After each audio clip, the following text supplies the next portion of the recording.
Textile में हम सबसे ताकतवर थे और हमारी सबसे जो है बेहतरीन इंडस्ट्रीज थी, वो भी इनकी नाकाम पॉलिसीज की वजह से बंद हैं। तो इन शॉर्ट इनकी जितनी भी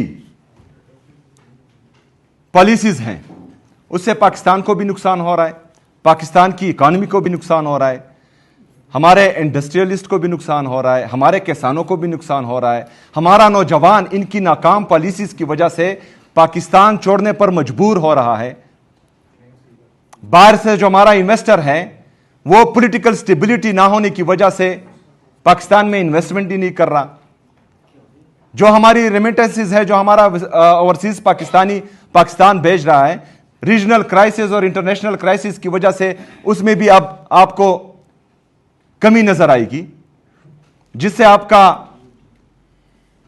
जो फॉरेन रिजर्व है उस पर फिर असर पड़ेगा, आपके फॉरेन रिजर्व मजीद कम होंगे। तो इन सारी चीजों को जो है सिर्फ पाकिस्तान तहरीक इंसाफ पर डालने की नाकाम कोशिश थी।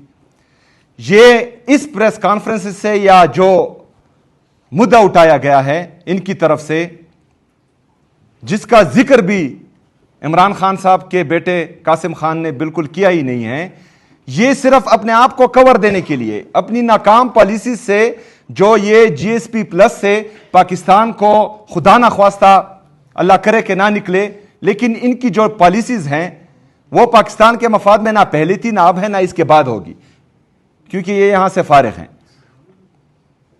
तो उन पॉलिसीज की वजह से खुदा ना ख्वास्ता पाकिस्तान के निकलने का खतरा है जीएसपी से।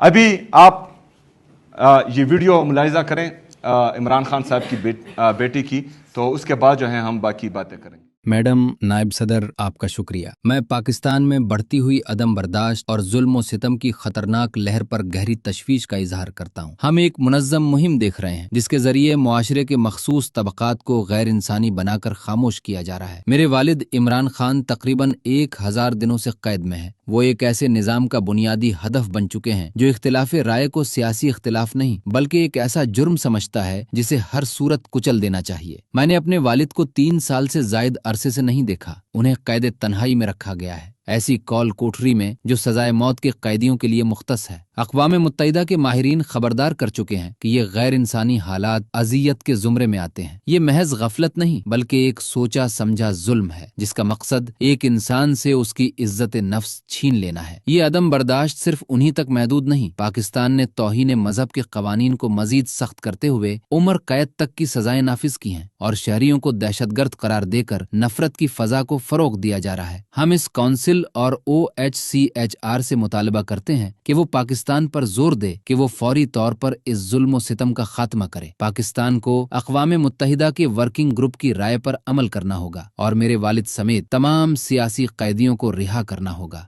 देखिए, इसमें कहीं पर भी पाकिस्तान को GSP प्लस से निकालने का जिक्र नहीं किया गया। ये इनको खदशा है जो जाली हुकूमत हम पर मुसल्लत की गई है कि इनकी नाकाम पॉलिसीज़ की वजह से शायद पाकिस्तान क्वालिफाई ना कर पाए, क्योंकि जो यहाँ पर जमहूरियत का बेड़ा गर्क किया गया है, जुडिशरी का बेड़ा गर्क किया गया है, इंसान की जो इंसानी बुनियादी हकूक़ हैं उनको पामाल किया जा रहा है, रूल ऑफ लॉ को पामाल किया जा रहा है। करप्शन जो इंटरनेशनल मॉनिटरिंग फंड की रिपोर्ट हैं, IMF की रिपोर्ट हैं, 5300 अरब रुपए की सॉरी वो रिपोर्ट कर रहा है। और इन्वायरमेंटल प्रोटेक्शन आप सब ने देखा इस्लामाबाद में जो अपनी सोसाइटीज़ के लिए इन्होंने दरख्त काटे, और जो तो ये सारी इनकी गलतियां हैं। और लेकिन हम फिर भी जो हैं चाहते हैं कि पाकिस्तान GSP प्लस के लिए क्वालिफाई करें, पूरी दुनिया में पाकिस्तान के एक्सपोर्ट्स हों और पाकिस्तान तरक्की करें। लेकिन इनका ये इरादा बिल्कुल नहीं है। ये जो है सिर्फ सियासी इंतकाम और नफ़रत और बुग़्ज़ और अना में तमाम पॉलिसीज़ पर अमल कर रहे हैं, जिसका नुकसान सिर्फ़ और सिर्फ पाकिस्तान को होगा, क्योंकि ये पाकिस्तान तहरीक इंसाफ को नुकसान नहीं पहुंचा सकते। और 3 साल से आपने देखा इनकी जो انہوں نے جو جبر کیا، فسطائیت کی، جو ظلم کیا پاکستان تحریک انصاف اور اس کے کارکنوں پر، ان کی لیڈرشپ پر، اور اس کے باوجود بھی پاکستان تحریک انصاف جو ہیں اسی جگہ کڑی ہیں، مزید مضبوط ہو کر ابھری ہیں. تو یہ ان کی خام خیالی ہیں. تو بہرحال یہ آپ سب کو بتانا ضروری تھا. شکریہ. بسم اللہ الرحمن الرحیم. سی ایم سہیل آفریدی صاحب نے بڑے مدلل انداز میں ویڈیو بھی آپ کے سامنے پیش کی اور اس کے بعد بڑے مدلل انداز میں اپنے خیالات کا اظہار کیا ہے جی ایس پی پلس کے حوالے سے. میں صرف اتنا ایڈ کرنا چاہوں گا کہ آپ نے دیکھا ہوگا کہ جب قاسم خان صاحب نے خطاب کیا وہاں پہ، اس کے بعد نون لیگ کی جو سلیکٹڈ گورنمنٹ ہے جو چور دروازے سے اقتدار پہ براجمان ہے، 17 سیٹوں کے زور پہ یہ پورے پاکستان پہ عذاب کی طرح مسلط ہے. ان کے کچھ وزراء اور ان کے کچھ صحافی جو ان کے پے رول پہ ہیں، انہوں نے اس چیز کو ٹوسٹ دی اور جی ایس پی پلس کا کہہ کے ایک بیانیہ بنانے کی کوشش کی. عظمیٰ بخاری صاحبہ نے پریس کانفرنس کی، وفاقی وزیر برائے اطلاعات عطا طاہر صاحب نے پریس کانفرنس کی.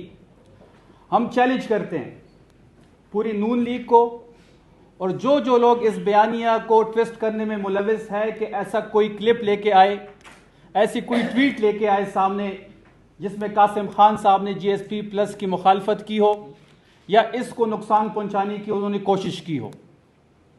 میں تمام میڈیا کے سامنے ان کو چیلنج کر رہا ہوں. یہ روز آ جاتے ہیں اور جھوٹ پہ جھوٹ بولتے ہیں اور ہماری چینلز بھی ان کو لائیو کور کرتے ہیں.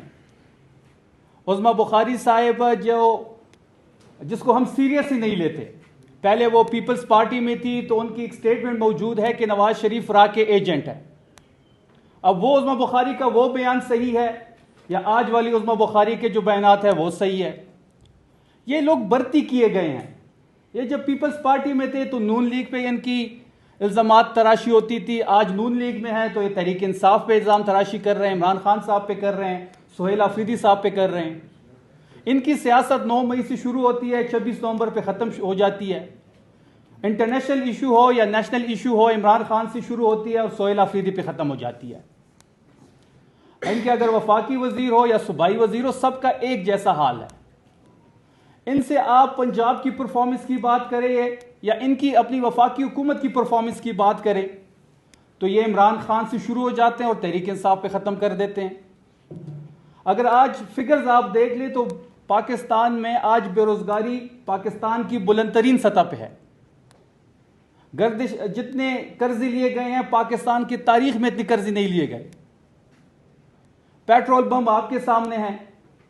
اب سمارٹ لاک ڈاؤن کی طرف جا رہے ہیں تو غریب آدمی کیا کرے گا؟ یہاں تو کووڈ آیا تھا.